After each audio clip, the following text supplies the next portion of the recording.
Hola, mi nombre es Delfina Selaski, soy médica y muy curiosa. Te doy la bienvenida a este espacio donde comparto con gente que ya lo investigó, ya lo experimentó, ya lo vivió y te viene a contar la precisa sobre cómo vivir más y mejor. Hoy tenemos con nosotros a una gran amiga, a alguien a quien aprecio muchísimo, de esas amistades de un hola, ¿qué tal? Y nace la amistad. Ella es neuróloga, es argentina, ella es especialista, tiene un máster en medicina de precisión y en PNI, y hace esta fusión entre la neurología y estas dos ramas de la medicina que me parece súper interesante. Hoy en día está viviendo en Mallorca, la envidio sanamente, pero ya nos veremos allá y disfrutaremos del hermoso lugar donde vive. Y hoy con nosotros la tenemos a la doctora Sara Sethi. Bienvenida, Sara. Gracias, Delphi, un placer. Comparto con vos el gusto en habernos conocido en el Congreso de la Sociedad Española de Medicina de Precisión y que esta amistad surja así y que podamos complementar también nuestras pasiones, que siempre es bueno trabajar en equipo y compartir con mujeres que tenemos muchas cosas en común. Así que un placer que me hayas invitado y poder compartir este momento con vos. Lo más lindo de hablar con Sara es que en lo personal a mí me interesa mucho la neurología, nunca tanto como para haber sido especialista en neurología, pero sí me interesa mucho todo esto de cómo el cerebro puede manipularse de alguna manera, cómo nosotros somos muchas veces dueños de lo que hace nuestro cerebro, desde cosas mecánicas, como lo tenemos comprobado todo alguna vez aprendimos a leer, a escribir, a conducir un auto, pero cómo también podemos manejar emociones, sensaciones dentro del cerebro, mejorar nuestra salud mental, inclusive entendiendo cómo funciona nuestro cerebro. Sara, ¿vos crees, desde el punto de vista de la ciencia y de tu experiencia, que podemos literalmente entrenar nuestro cerebro para, por ejemplo, adquirir un hábito? Bueno, yo creo que sí se puede. De hecho, se puede, ¿no? Porque el cerebro es plástico siempre, pero hay determinadas características que tienen que darse para permitirnos que ocurra la adquisición de nuevos hábitos. Porque a mí está como muy dividido que la mente no tiene un asiento fisiológico en un órgano, ¿no? Y la mente es parte del cerebro y del soma, del cuerpo. Estamos directamente relacionando la mente todo el tiempo, incluso con el contexto, con nuestros pensamientos y con nuestros propios filtros, con nuestra cultura.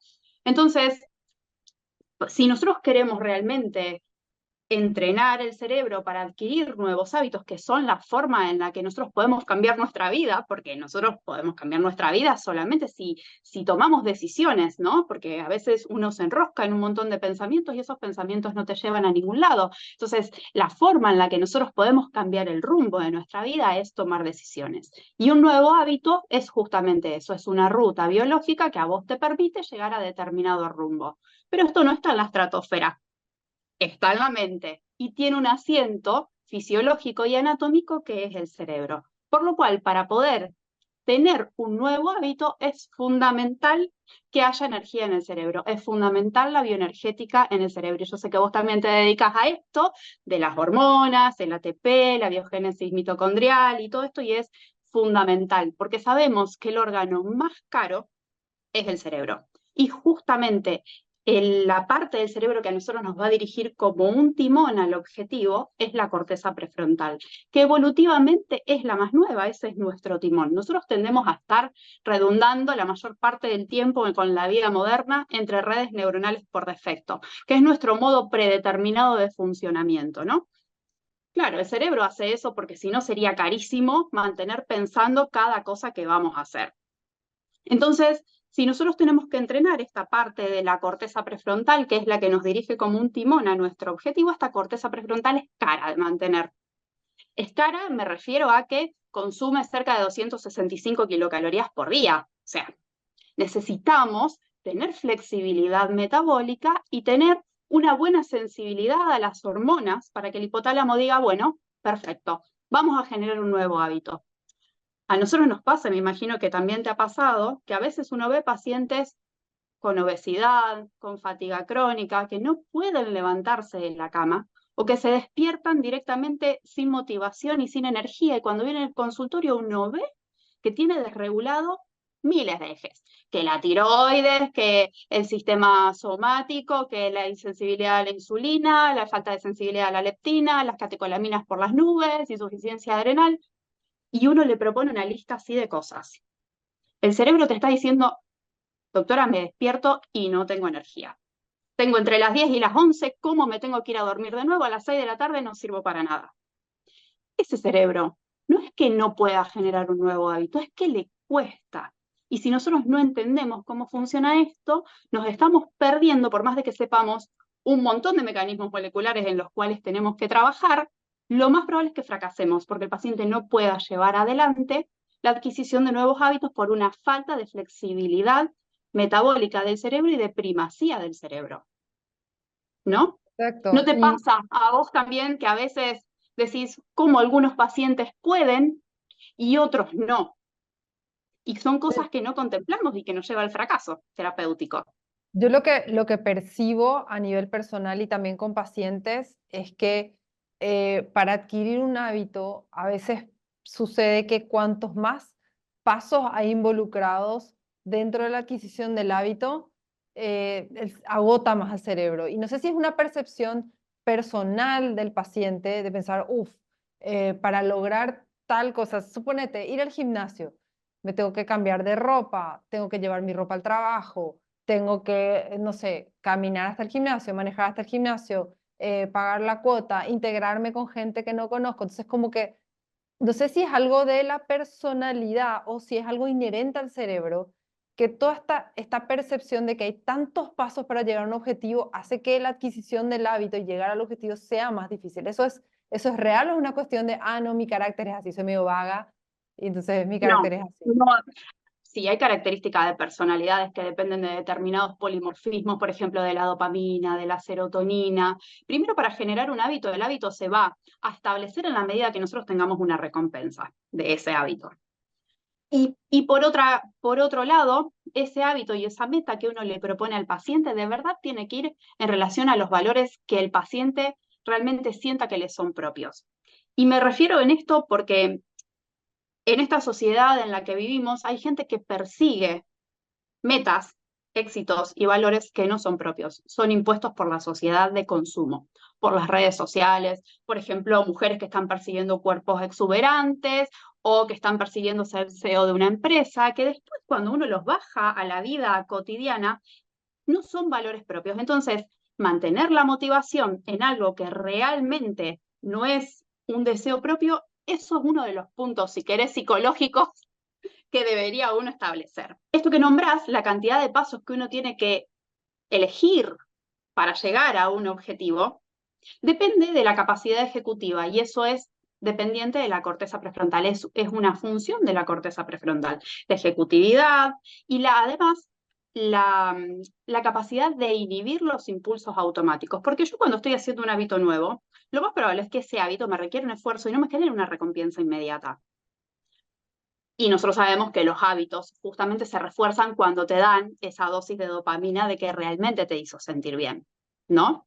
Entonces nosotros necesitamos que esa corteza funcione como un timón de acuerdo a mis valores, a mis objetivos y a mis deseos, que no sean propios y que no sean impuestos por la sociedad, eso como un primer punto, que realmente sea acorde a que yo lo pueda sostener y que sea valioso con mi concepto de vida, y que realmente la corteza prefrontal tenga la capacidad inhibitoria de todos los circuitos dopaminérgicos que generan placer. Porque si yo cuando me despierto pensando en tomarme un café con leche con un croissant, ahora la doctora me dijo que para generar flexibilidad metabólica tengo que oxidar grasas, entonces me tengo que mover en ayunas, yo necesito inhibir eso que a mí me generaba placer y tengo que entender por qué lo tengo que hacer. Y necesito también entender cuáles son los pasos que yo tengo que seguir para hacer esto y por qué me va a hacer bien. Es decir, yo no puedo decirle al paciente, no lo hagas porque si no vas a tener un Alzheimer, porque no te estás dando cuenta que no tenés energía durante todo el día. ¿Qué mensaje le estoy dando yo? Yo necesito primero generar en él un conocimiento, en el paciente, un conocimiento que entienda que eso es valioso para algo productivo en su vida y que asuma un compromiso que no va a ser dependiente únicamente de la motivación, porque no podemos depender de la motivación para generar un hábito, porque un hábito requiere aproximadamente 8 semanas de reproducirlo para que el cerebro diga, vale, tomaba este camino, ahora voy a tomar este. Voy a tomar este sufriendo. En esta vida en la que la recompensa inmediata es lo que el cerebro espera, ¿no? Porque el cerebro ya no espera un proceso largo para obtener un objetivo, obtener placer. Entonces, ahí hay una discordancia. Entendemos que todo esto es una señalización de neurotransmisores, es decir, la inhibición de la corteza prefrontal al deseo producido por el aumento de dopamina tiene que ver con que uno logre una recompensa, con que tenga sensibilidad a la dopamina, con que la dopamina se transforme en morfina, que es el cóctel que al cerebro le genera recompensa, es decir, vale, logré mi objetivo, que realmente fabrique GABA, que se fabrique una red de serotonina que a mí me permita aprender de esa experiencia y que el hipocampo aprenda también de esa experiencia. Es decir, son fenómenos muy complejos que no solo depende de que yo quiera lograr un objetivo y tenga las herramientas de cómo lo tengo que hacer, sino que de verdad necesito bioenergética en el cerebro, necesito nutrientes, necesito sensibilidad a la insulina, necesito sensibilidad a la leptina, necesito niveles bajos de cortisol, necesito producción de adrenalina, de noradrenalina, porque cada cambio que yo vaya a hacer, lo más probable es que reclute mis ejes de estrés. Y nos es más fácil adquirir un hábito o, o entrar más fácil en el ritmo del hábito si, por ejemplo, nos alimentamos de determinada manera, si dormimos mejor. Hay cosas que podemos hacer para contribuir a esa neuroquímica facilitada de la adquisición del hábito. Claro que sí, es que esa es la base de que nosotros podamos ser flexibles, que podamos ser flexibles, adquirir o cambiar lo que venimos haciendo, que podamos ser flexibles también metabólicamente. Es decir, nosotros sabemos que estos son caminos axonales y de sinapsis que se van a ir generando, por lo tanto, todos los alimentos que sean críticos para el cerebro los voy a necesitar, pero también necesito que el hipotálamo sense que tiene suficiente nivel de energía, que la insulina y que la leptina le digan, vale, vamos a hacer un cambio y tenemos capacidad de lograr este cambio. Porque fíjate, si yo te digo, hago una dieta, no logré nada. Hago 10 dietas, no logré nada. No siento que realmente fui capaz de lograr un objetivo, cosa que nos pasa todos los días. ¿Cuánta gente intenta dejar de fumar? ¿Cuánta gente intenta bajar 2 o 3 kilos?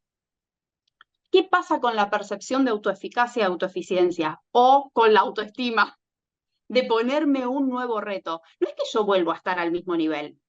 Empiezo de un nivel más bajo. Cada frustración y cada fracaso a mí me posiciona en un nivel más bajo para volver a exponerme a una situación que es cada vez más estresante, porque el hipocampo dice, sí, pero vos te acordás que la vez pasada no lo logramos, te acordás que no podías dormir porque te estresaste, te acordás que te pusiste como loca y temblabas cuando dejaste de fumar a los 3 días. Entonces, no es que cada frustración te deja parado en el mismo punto de partida. Es un choque a nuestra autoestima. Eso también depende de nuestra personalidad. Por eso existe lo que se llama, bueno, la neurociencia de generar hábitos, ¿no? Nosotros sabemos que el 70% de las patologías crónicas tienen que ver con el estilo de vida.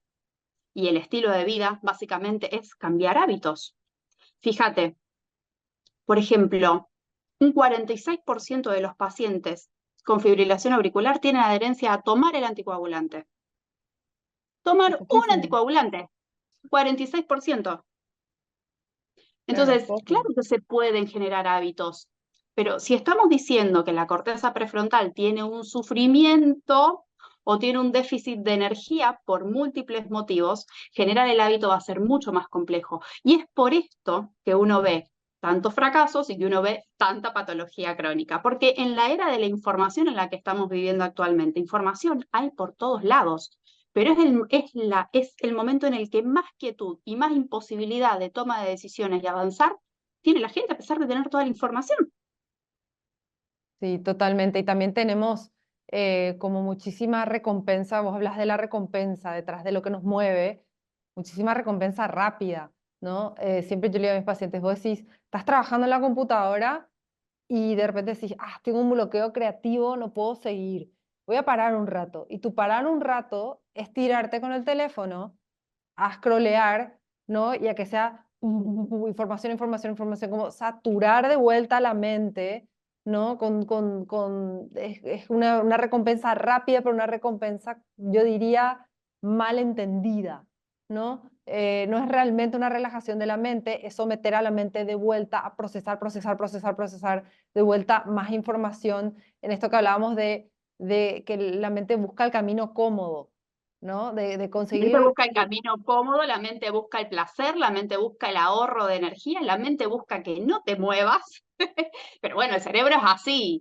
Esto que vos decías, lo que pasa es que existen en la naturaleza determinados polimorfismos genéticos que hacen que la mayoría de las personas seamos más susceptibles al déficit de recompensa, a ser hiperdopaminérgicos, porque si nos pensamos en la evolución humana, en los últimos 100 años nosotros vivimos en la revolución industrial, la revolución tecnológica, pero claro, en los últimos 10.000 años, la mayor parte de nosotros fuimos, la mayor parte, digamos, de nuestra especie, ¿no? Nos dedicamos a la agricultura, pero la mayor parte del tiempo fuimos parte de la sociedad cazadora-recolectora y eso fue lo que permitió que haya estímulos horméticos para que el cerebro sea lo que es hoy, ¿no? No tenemos ningún tipo de habituación al estilo de vida actual. Nuestro cerebro no puede reconocer los plásticos y eliminarlos, la corteza prefrontal está llena de plásticos. No sabe reconocer los metales pesados ni los contaminantes. No sabe reconocer nanopartículas, titanio, sílice, no saben lo que son. No saben lo que son las ondas electromagnéticas. Entonces estamos generando procesos inflamatorios constantes en el lóbulo que nos hizo crecer como humanos en un contexto de vida al cual estamos completamente desadaptados. Hablando un poco de estos polimorfismos que yo te decía del déficit de recompensa, si nos vemos en esas sociedades, las personas que más sobrevivían justamente eran las personas más curiosas, más proactivas, que más asumían riesgos, que tenían un sistema inmune mucho más evolucionado o mucho más potente en responder.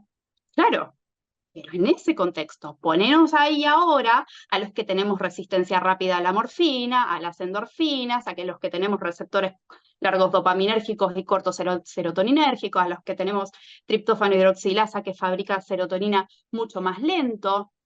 Es decir, esto de decir no estamos adaptados a la vida moderna es que realmente no estamos adaptados a la vida moderna. Y esto tiene mucho que ver con nuestra inflexibilidad en la capacidad de generar hábitos y tener una vida saludable, aunque tengamos toda la información y la entendamos. Porque la información la tenemos y la entendemos y nos suena lógica. Y los propios pacientes dicen, sí, sí, doctora, sí tiene razón, voy a llegar a mi casa y actualmente sabemos que más de 5, entre 3 y 5 cambios no podemos hacer por consulta. Y los cambios tienen que ir dirigidos a los que más le otorguen energía al cerebro. Es decir, si yo tengo un paciente que está funcionando con sus ejes de estrés y él viene con taquicardia, palpitaciones y contractura, pero se levanta cansado y yo quiero disminuir su tono simpático, lo más probable es que lo deje aplastado. Aunque se lo tengo que disminuir, pero ese es el recurso que él está usando para mantenerse activo. Entonces empezaré por otro lado. Probablemente tenga, no sé, una disbiosis en el aparato digestivo, una disfunción mitocondrial, tenga que tratar el triptófano, aumentarle los niveles de serotonina, sellarle las barreras, muchas otras cosas, incluso el eje tiroideo, que le faltan nutrientes, pero no voy a tocar eso, porque está teniendo energía gracias a eso. Si yo toco eso, en principio, es muy probable que el resto de pasos que yo tengo que hacer no se puedan llevar a cabo. Entonces también nos falta a los profesionales un poco entender cuál es la dinámica de los cambios de hábito y no depender solamente de la motivación de un paciente que a duras penas se levanta y se mantiene con 2 o 3 horas de energía productivo y que dice, esas 3 horas la uso para trabajar. Exacto. De verdad, cuando hablas de polimorfismos, para la gente que nos escucha, de repente no viene de las ciencias, los polimorfismos son como variantes genéticas que tenemos entre persona y persona que nos hacen que seamos más predispuestos para determinada característica o física, o en este caso neurológica, y siempre existe la posibilidad de, ante haber nacido con una especie de huella digital genética, de epigenéticamente también hacer modificaciones para que estos genes se adapten mejor a la realidad que nos toca vivir. Entonces, a mí me gustaría en ese sentido preguntarte si es que vos hablas de repente de estos polimorfismos de personas que a veces son, podría decir, menos resilientes a esta frustración que lleva a la adquisición de un hábito. Y si es que hay algo, por ejemplo, de la infancia que uno puede, o la gente que nos escucha, por ejemplo, tiene niños, ¿no? Y a veces qué difícil es la adquisición de hábitos en los niños. ¿Cómo, por ejemplo, podemos, si es solamente la estrategia la recompensa, si es solamente la estrategia el eliminar la cantidad de pasos, o tenemos que entender que hay personas que le va a llevar más tiempo, menos tiempo adquirir el hábito? Existe una serie de estrategias que nosotros podemos implementar, sea cual fuera nuestra huella digital genética. ¿Hay como para vos una especie de recetario que uno puede implementar a la hora de ponerse una meta personal? Salí del médico y me dijo que tengo que dejar el vapeador, por ejemplo. Entonces, ¿cómo uno puede, desde como paciente, estrategizar esa nueva estrategia de una manera, o sea, nuevo objetivo, de una manera práctica? eh, Poniéndoselo en una forma que a la gran mayoría de las personas le puede llegar a resultar. Bueno, primero hablando de niños. Para generar toda esta neuroanatomía de manera correcta, nosotros necesitamos que los niños se sientan seguros y protegidos. Es una necesidad básica universal. Entonces, toda esta neuroanatomía se va a generar si la red serotoninérgica está bien constituida, es decir, si los niveles de serotonina son buenos, de serotonina y de oxitocina. Y esto es un apego seguro, es dormir calentitos con mamá y papá, saber que tengo la espalda protegida y no activar mis ejes de estrés con cortisol desde que soy niño porque no tengo herramientas y porque estoy completamente indefenso.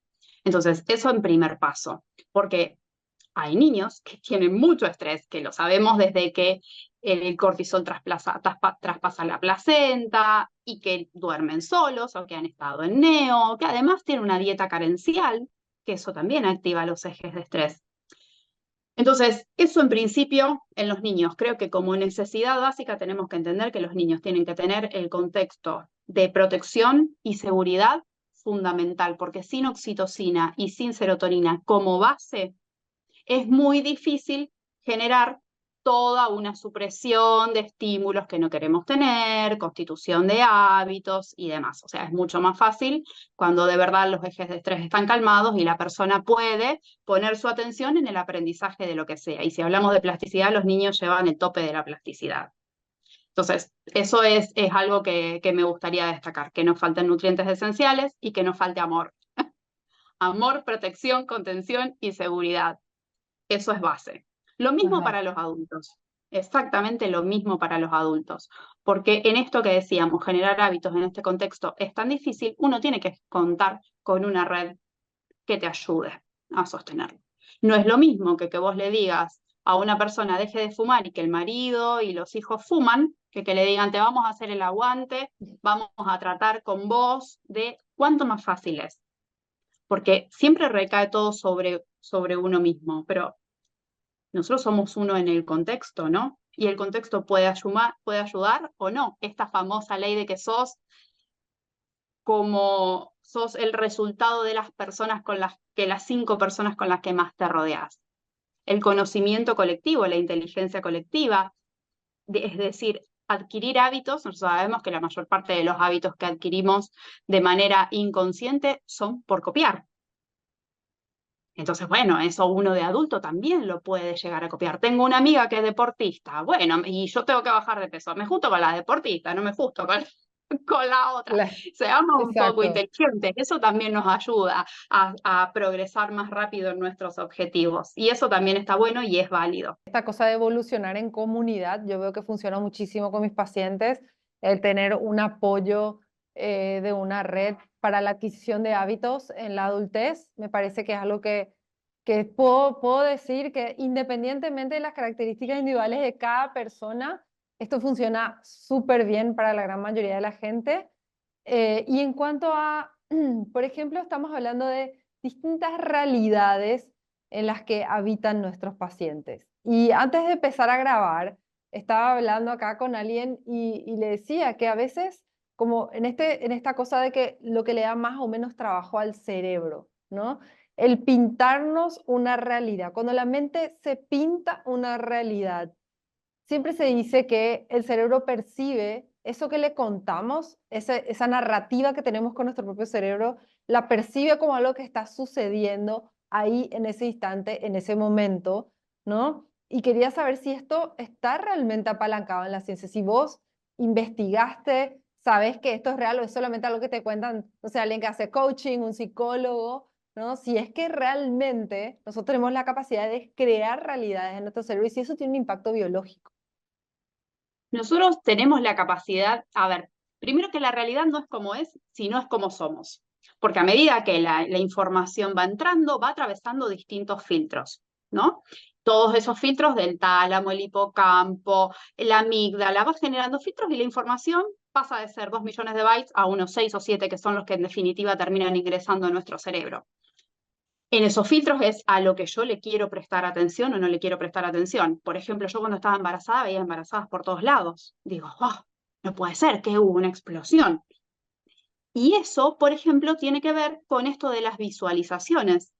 Si uno visualiza su éxito, si uno se visualiza de esta manera, los filtros que naturalmente existen hace que realmente vaya en la búsqueda de una u otra cosa. Eso lo hace la sustancia activadora reticular ascendente, que crea como una orusal de que uno preste atención a más cosas y se vea mucho más abierto a tomar determinadas decisiones y a tener determinados contactos y obviamente tener más oportunidades. Entonces, en ese caso sirve, lo utilizan mucho los deportistas ahora en los Juegos Olímpicos. No sé si viste la cantidad de Sí. deportistas que lo utilizan. Eso tiene asidero científico. Ahora, que realmente el cerebro se pinte lo que yo le hago creer con los pensamientos, no creo que sea así. Es una única parte, pero nosotros, el cerebro, dentro de una estructura que es el circuito límbico, está percibiendo información, no solo de los sentidos, que tienen que ver con estos filtros, sino también interoceptiva y propioceptiva. Por ejemplo, sabemos que si yo estoy así, el cerebro percibe que yo estoy en situación de sumisión y genera menos dopamina y menos testosterona. Que si yo estoy así, vengo a comerme el mundo. Eso no es un pensamiento, eso tiene que ver con la postura corporal. Si yo tengo el intestino inflamado, si estoy con déficit de micronutrientes, si me falta magnesio, si mi ATP no es correcto, el cerebro está teniendo relación con eso, está teniendo contacto con eso. Lo que pasa es que no es consciente. Y que no sea consciente también tiene que ver, en parte, culpa nuestra que andamos siempre entre redes neuronales por defecto y no hacemos ejercicios de realmente tener más contacto con nosotros y con nuestra realidad. Seríamos mucho más conscientes. Esto lo estudió muy bien un neurocientífico que se llama Antonio Damasio, que explicaba que para realmente la toma de decisiones tiene que haber una conciencia corporal. Nosotros como neurólogos vemos que en determinadas enfermedades de los lóbulos, tanto frontal como parietal, en los que hay una disminución de la percepción del cuerpo, el paciente sabe lo que tiene que hacer, pero no toma ninguna decisión. La corteza del cíngulo, que es la encargada de tomar la decisión, no lo hace. Entonces, claro, ayer, por ejemplo, veía una mujer y ella me decía, yo tengo todo organizado para alargar este proyecto hace más de un año y no doy el paso. Bueno, tenía un montón de problemas, ¿no? De salud, pero era ingeniera y es psicóloga, o sea que no tenía ningún problema cognitivo. Bueno, el cerebro tiene relación con otro tipo de información interoceptiva y propioceptiva, inmunoceptiva incluso, en la amígdala, que controla si vos te podés exponer a este cambio de hábito, si estás con posibilidades de someterte a esa incertidumbre que te va a provocar, incluso con esa información genera estados de ánimo. Ya no te hablo de la bioquímica de que el triptófano no esté fabricando serotonina o de que los bichos del aparato digestivo no fabriquen complejos B.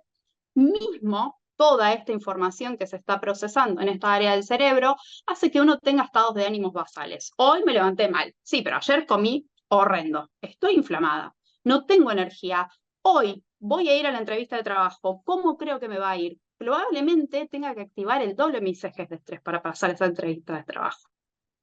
Por más que yo le haga creer al cerebro y que voy a visualizar que me van a dar el trabajo. Yo creo que el coaching funciona, pero que es muy reduccionista en este sentido de pensar que con los pensamientos podemos hacer todo. Seríamos todos maravillosos. Tampoco es contarnos una fábula, ¿no? O sea, nosotros tenemos que sentir también, conectar con esa realidad que nos estamos tratando de pintar. Yo lo que entiendo de lo que decís es que está bueno tener esa conexión positiva hacia un proyecto y todo, pero desde el punto de vista de la neurología también hay como una limitante, que es a veces esto, el poder de la decisión, la toma de la decisión, que está apalancada en un montón de otras cosas que simplemente visualizar, ¿no? Y a Igual. veces hay algo que está calando más profundo que simplemente el manifestar o el visualizar. Y lo que yo suelo ver con mis pacientes es que a veces es una cuestión de carga mental. Veo que a veces es una sobrecarga mental lo que lleva o a los bloqueos creativos o a no poder ejecutar una cosa así, como que el proyecto está todo armado, pero no lo ejecuto, o la adquisición de un hábito también. Nosotros los médicos yo creo que tenemos que entender un poco ese timing de cuando queremos inculcar por ejemplo, un hábito, que es lo que más hacemos en la consulta con un paciente, entendiendo su contexto en ese momento. Me pasa, por ejemplo, en personas que te estás mudando de casa. Yo no voy a pretender que tu alimentación sea impecable cuando tenés la mitad de las ollas en caja y no desarmaste tu cocina y está en obra porque está llena de polvo y no sé qué. No voy a pretender que con ese nivel de saturación mental vos también otra vez te ocupes de hacerte la comida súper sana y dejes de comer un delivery porque es lo que te ayuda a zafar en ese momento. ¿Vos estarías de acuerdo con esto de que a veces nosotros podemos percibir que cuando tenemos esos bloqueos en una toma de decisión o en la ejecución de una idea o en un bloqueo creativo o en la adquisición de un hábito, convendría evaluar cómo estamos de carga mental en ese momento, qué tan multitasqueados estamos en ese momento? ¿Ayudaría como estrategia parar un poco? Yo creo que uno de los problemas es que cuando esto ocurre, la neurona se excita tanto, glutamato, glutamato, glutamato, sus niveles de despolarización son mucho más altos, porque vos fíjate un niño está cansado, 5 minutos está dormido, un adulto está cansado y está pasado de rosca. Es decir, perdimos la capacidad de que cuando estamos cansados, dormimos. Cuando estamos cansados, no estamos scrolleando con el celular y no nos quedamos pensando toda la noche. Ahí hay mecanismos biológicos que también están desfasados, capacidad de metilación, capacidad de eliminar dopamina, adrenalina, noradrenalina, o sea, hay procesos bioquímicos que están ahí prendidos, nuestro nivel de NAD, porque ¿qué pasa cuando el cerebro sensa que tenemos poca energía y nosotros tenemos mucha carga mental y tenemos poca energía? ¿Qué hace la neurona? La neurona intenta captar más información porque tenés poca energía, aumentando el glutamato. Y el glutamato es un neuroexcitatorio. Entonces la neurona está despolarizo, despolarizo, despolarizo, veo una luz y ya me siento mal, porque claro, todo esto me genera una hipersensibilidad del sistema nervioso central. Esta hipersensibilidad del nervioso central me aumenta el tono autonómico y como mañana estoy bruxando, contracturada, ¿por qué no apago? Como cuando tenía 5 años, que estaba en una fiesta con las luces, los ruidos y yo me acostaba y me dormía igual. Entonces, hay fenómenos bioquímicos que sí son complejos, pero que tienen que ver con esta hiperexcitabilidad de la neurona, pero creo que falta mucho contacto y conocimiento personal, porque justamente estamos todo el tiempo vagando entre redes neuronales por defecto y no nos conocemos. ¿Y qué suele ocurrir? Que cuando estamos vagando mucho entre redes neuronales por defecto y no nos enfocamos, en general puede haber un conflicto de fondo psicológico, un conflicto texto con texto, lo que deseo y lo que estoy viviendo, lo que me pasa y lo que no me pasa, y el cerebro te dice, bueno, flaca, pensá. El cerebro cree que va a resolver todo pensando, porque así nos llamamos como especie, ¿no? Pero no se resuelve pensando, se resuelve tomando decisiones. Que si te enroscas y no decidís, no avanzás. Pues yo creo que parar ayuda a setear eso, como a entender por qué no estamos yendo o por esa decisión o por ese nuevo hábito. A mí me pasó personalmente de sentir que con lo creativo sobre todo, porque nosotros el trabajo que tenemos, esto de tratar con pacientes, es un trabajo, sí tiene su dosis de creatividad, pero de repente cuando tenés que hacer un trabajo creativo, es como si fuera que te está drenando toda esta lista de cosas pendientes, toda esta lista de cosas para hacer. Yo siento que cuando paro, ahí ordeno todo, establezco prioridades, y por parar me refiero a incluso hasta bajar la intensidad de la actividad física, descansar más, así como los niños dicen, bueno, me voy a tomar la libertad de, si me pinta el sueño, me tiro 20 minutos en el sillón y no sentirme culpable y no nada, porque estoy literalmente dándole cariño a este cerebro que hace tanto por mí todos los días. Creo que todos vivimos un poco desconectados de cuando el cerebro te está diciendo para. Ya no sabe más cómo decirte que pares, ¿verdad? Y cómo a No, hasta veces. que no te pone una enfermedad, decís, te lo avisé Exacto. 1.000 millones de veces. Sí, te dije un montón de veces, te mandé esa cefalea, te mandé miles de cosas, te temblaba el párpado, ya no sé más cómo decirte, ¿verdad? Y vos no parás. Creo que tenemos que vivir un poco más conectados con esa cosa de si no me está saliendo algo o si no me estoy trabando con un hábito o me estoy trabando con una decisión, tal vez lo mejor va a ser como tomar distancia, pensar las cosas desde una quietud. Eso ayuda muchísimo para darle un poco más de oxígeno a la neurotransmisión. Y ahí de hecho hay múltiples disciplinas que pueden colaborar, como el mindfulness, pero también no nos olvidemos de cosas que son muy humanas como el arte. Pintar, dibujar, leer, escribir, crear, bailar. ¿Por qué nos estamos olvidando de esas cosas que son tan humanas y tan primitivas? La propia espiritualidad, ahora sabemos que tiene asiento en la sustancia gris periacueductal y que puede ayudarnos a generar opioides. Entonces, ¿por qué? A mí me gusta mucho la química y se nota, pero es decir, hay cosas que nos hicieron humanos que nos ayudan a centrarnos en nuestros propios deseos y a conocer nuestro propio cuerpo, aunque ahora haya disciplinas que realmente estén científicamente validadas, el modo en el que funcionan, como por ejemplo el mindfulness, ¿no? Pero supongamos que no tenemos ganas de hacer una práctica formal de mindfulness porque no nos gusta. Muchas otras cosas podemos hacer para parar y poner la mente y conocernos. Bueno, ni hablar de técnicas de psicoterapia de psicólogos que están muy bien formados también nos pueden ayudar. Pero bueno, vuelvo a esto. El asiento de la mente es el cerebro y el cerebro está interrelacionado constantemente con el cuerpo y con el contexto. Entonces, la neurociencia de los hábitos tiene que ver absolutamente con todo. No podemos depender únicamente de que una persona se sienta motivada un día para que me genere un hábito, cuando en realidad yo le tengo que cambiar técnicamente la vida, le tengo que dar vuelta a todo. Yo, Sara, en mis pacientes, no digo que esto es lo único que funciona, pero sí observo muchísimo a varios contextos. Chicas con, bueno, yo hablo de chicas siempre, ¿verdad? Pero chicas con ansiedad, chicas a las que les diagnosticaron, por ejemplo, un déficit de atención, chicas con insomnio, con jaquecas, en estos contextos que yo les llamaría de hiperexcitabilidad neuronal. Yo lo que encuentro que es algo que además de la psicoterapia o la terapia, los fármacos, todo lo que implementen, incluso psicofármacos, o sea, no descarto la importancia de todo eso. Lo que yo veo, Sara, que realmente mueve la aguja y realmente cambia el rumbo de esa neurotransmisión es prestar mucha atención a lo que comen y el tipo de hábitos alimenticios que tienen.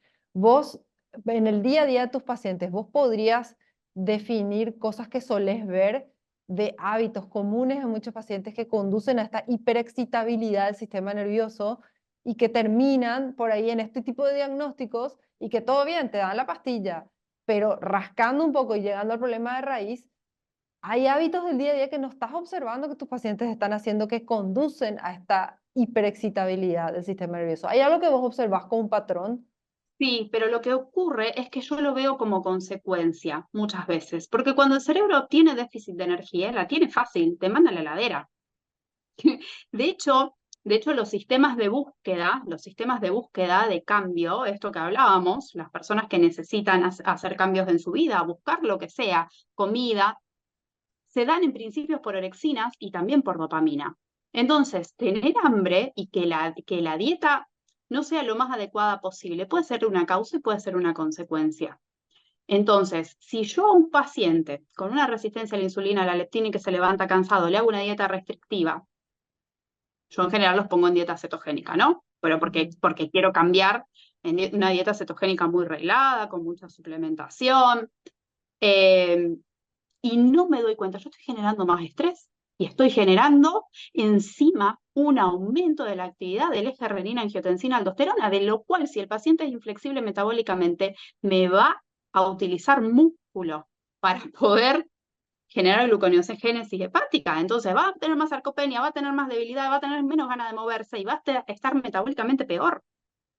Entonces, puede ser una causa o puede ser una consecuencia, dependiendo de los factores del estilo de vida, del exposoma al que esté esa persona, que yo diga, no sé, esa persona puede dormir mal, puede tener se llama, yo le digo AMS, patrones moleculares asociados a daño en relación a cuestiones psíquicas, sociales, emocionales, a la dieta, al microbioma, a alteraciones en la sexualidad, abuso sexual, cualquier cosa puede desequilibrar los ejes de estrés y ocasionar todo esto.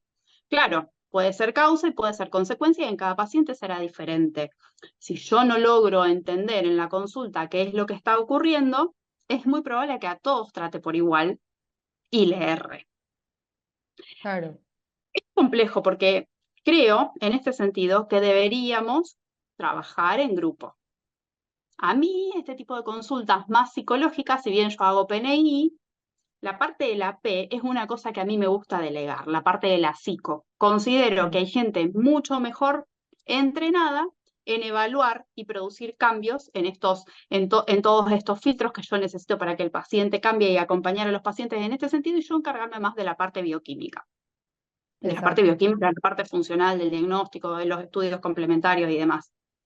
Entonces, claro, y si necesita un coach, que tenga un coach, y si necesita un terapeuta específico que le enseñe cómo hacer la actividad física, que lo haga, y si aparte necesita un nutricionista porque quiere que le arme la dieta específicamente con lo que tiene que comer, tendrá que ir a un nutricionista también. Sí. Yo sola, si no, tengo que estar 3 horas de consulta con cada paciente y termino no disfrutándolo.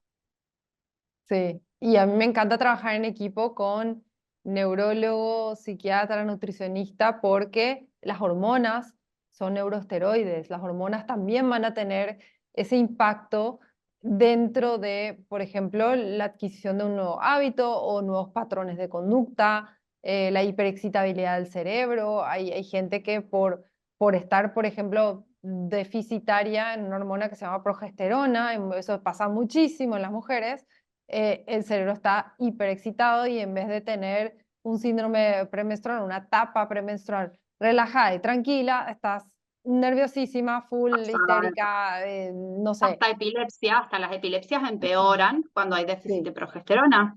Claro que sí, o estrógenos hiperinflamatorios con sí, ovulaciones, con pacientes con ovulaciones terribles, o déficit de DEA, o la pregnenolona, que es tan importante para el funcionamiento mitocondrial. Pero volvemos a esto, si la mitocondria funciona mal, porque tenemos pesticidas, plásticos, metales y qué sé yo, claro, ni siquiera va a fabricar neuroesteroides la neurona.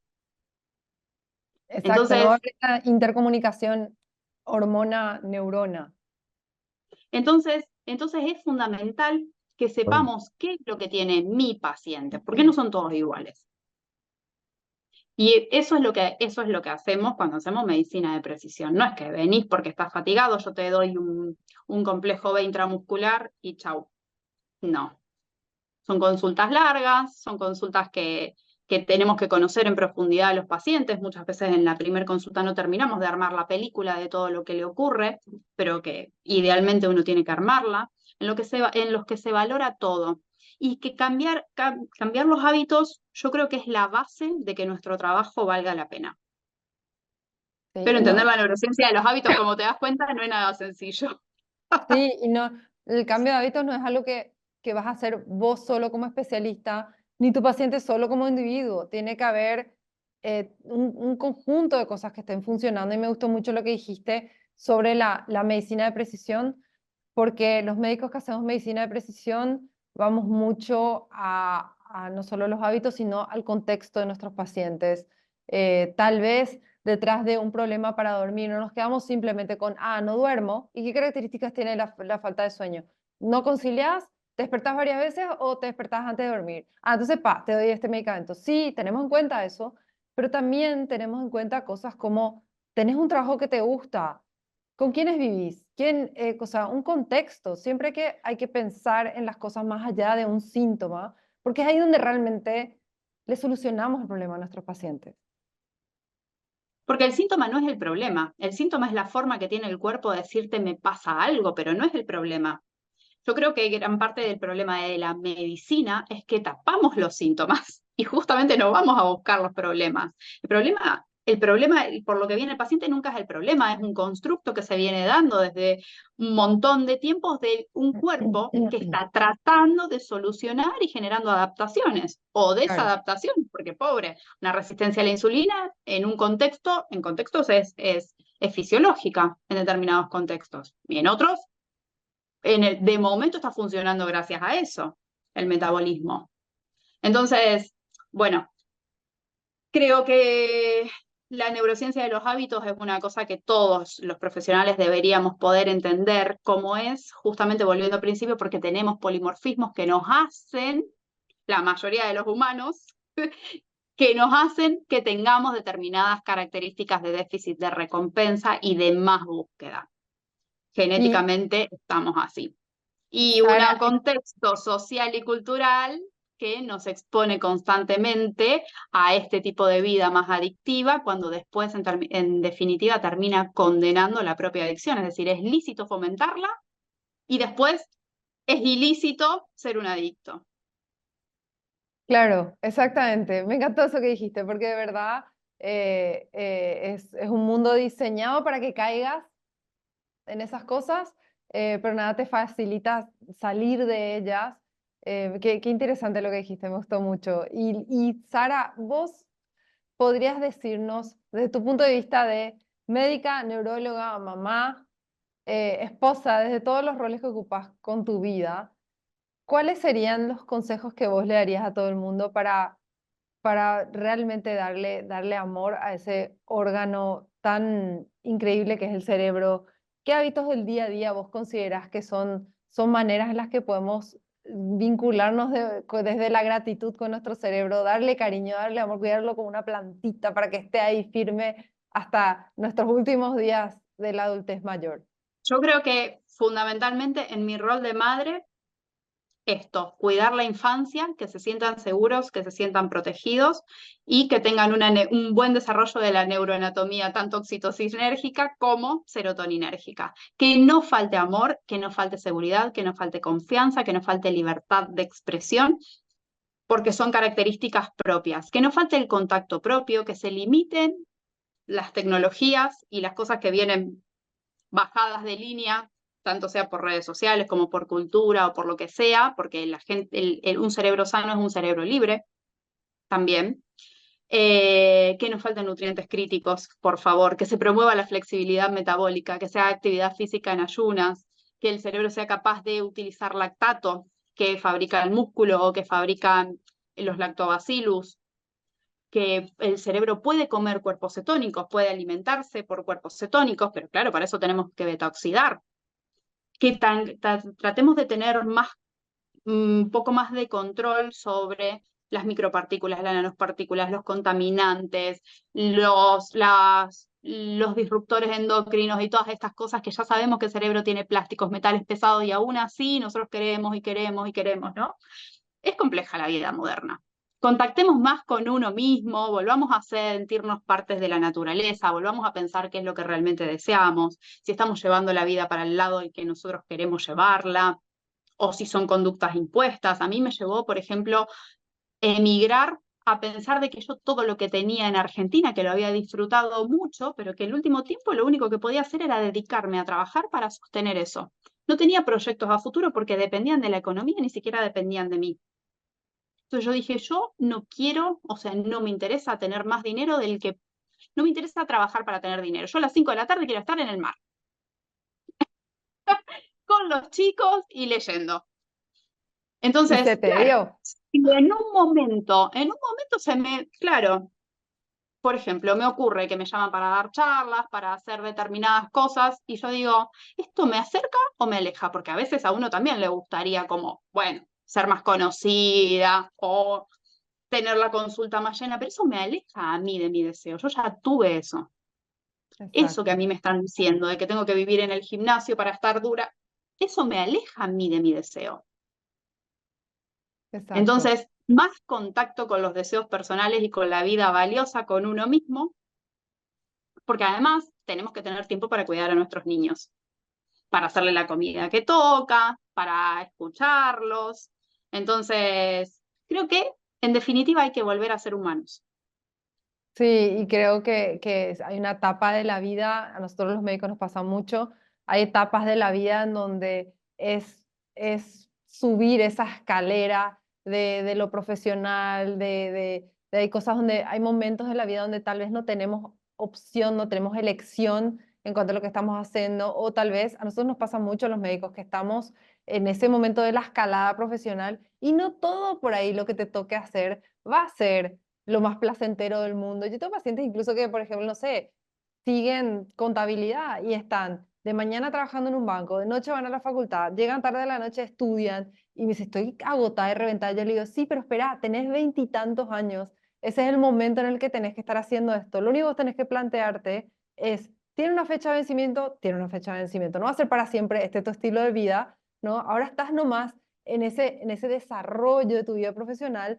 Después vas a poder elegir más cosas, pero siempre estar atentos, como decís vos, a que cuando llega el momento de elegir lo que sea, la adquisición de un hábito cotidiano, una decisión profesional, algo tan grande como emigrar, ¿no? La crianza de los hijos, siempre hacernos esta pregunta de qué tan en concordancia está con nuestra esencia, con lo que nos da paz, con lo que nos carga de esa oxitocina, con lo que nos permite vivir realmente en concordancia con una misión, con algo que sentimos que es nuestra misión. Yo creo que cuando viste que te dije cuidar el cerebro hasta ese momento, estar ahí viejitos en el geriátrico, ¿verdad? Y ahí viejitos en el geriátrico, realmente para mí lo más importante es si miras atrás, ver cuánto conectaste con tu misión, cuántas misiones fuiste cumpliendo en esta vida, cuánto dejaste, ¿verdad? No vivir atrás de un objetivo que tal vez es el del otro, como mencionaste, y siempre tomar nuestros descansos muy en serio. Realmente valorar todo lo que da el cerebro y tomarnos los descansos tan en serio como nos tomamos el trabajo, son esas pequeñas maneras de darnos cariño. Los médicos tenemos que empezar a cambiar un poco nuestro discurso desde un poco de la autocompasión, entender, ponernos los zapatos de los pacientes cuando queremos imponer un hábito. No es tan sencillo para todo el mundo. Hay incluso, como dijiste vos, cosas genéticas detrás de por qué es más difícil para algunos y por qué es más fácil para otros. Y tenemos que hacer este trabajo de hormiga, tener paciencia, buscar equipo, el que el paciente se nutra de una comunidad para llevar adelante ese hábito. Hay tantas cosas detrás de simplemente decirle come más sano, dormir más temprano, ¿no? Hay miles de cosas que se digitan detrás de todo eso y creo que seguramente lo ves en tus pacientes. No ocurre de la noche a la mañana algo, no ocurre un cambio de la noche a la mañana, algo que se vino instalando desde la infancia inclusive, ¿no? Borrar y generar nuevos hábitos es una de las cosas más difíciles y en, depende, te diría que íntegramente de la capacidad de metabolismo energético que tenga tu cerebro. Y bueno, Exactamente. lamentablemente todos los pacientes que tenemos son pluripatológicos y cuando uno los evalúa tienen déficit de metabolismo energético y ahí está la verdad, el verdadero arte de la medicina. Es decir, por dónde empiezo, qué es lo que a este paciente le pasa, qué es lo que lo llevó a estar particularmente a donde está hoy. No todos, no todas las pautas son para todos, no se van a hacer todas al mismo momento y hay que valorar cuántas se aguanta, su capacidad de motivación y muchas otras cosas que uno valora en las consultas en las que se plantean muchos cambios de hábitos. Pero esa es la única forma en que uno puede ayudar. Porque ya te digo, ni siquiera dando un único medicamento se logra una adherencia, un único medicamento que además los cardiólogos le dicen, yo te doy esto, si no lo tomas, puedes tener un ACV, ¿no? No un grano en el dedo del pie, un ACV y un 46% solamente de adherencia a eso y nosotros le vamos a proponer muchos cambios. Entonces nos tenemos que replantear qué es lo que pasa y no apelar a la motivación y a la responsabilidad del paciente porque le queremos más fracasos y frustraciones. Sara, gracias de verdad por estar hoy con nosotros. Espero que nos veamos. Nos vamos a ver pronto, yo sé, yo manifiesto. Yo le cuento a mi cerebro eso y mi cerebro lo cree. Claro. Y yo ya sé No, dónde nos vamos a ver. yo sé dónde nos vamos a ver. Así que espero que ahí podamos salir juntas a darle mucho cariño a nuestro cerebro. Le agradezco a todos por estar acá. Sara, una vez más, gracias, es un placer hablar Gracias por la contigo. invitación, un placer. Y de verdad, como siempre les digo a las personas que tengo invitadas, te agradezco, sobre todo cuando son médicos, te agradezco por haber elegido este camino dentro de tu profesión, haberte animado a ver las cosas más allá de lo evidente, más allá de lo que nos enseñan, a pensar realmente que uno puede transformar vidas con el poder de la escucha, con tomarnos el tiempo con los pacientes. Creo que esto irá cambiando en tanto y en cuanto cada vez seamos más personas que creamos en este tipo de medicina, ¿no? Así es, que seamos siempre y cada vez más. Muchas gracias, Sara. Nos vemos pronto. Un gusto. Gracias por haber escuchado este contenido y si conoces a alguien a quien le gustaría saber más sobre la precisa de su salud, compartile este episodio. Puedes encontrarme en Instagram en @delfinacelaski.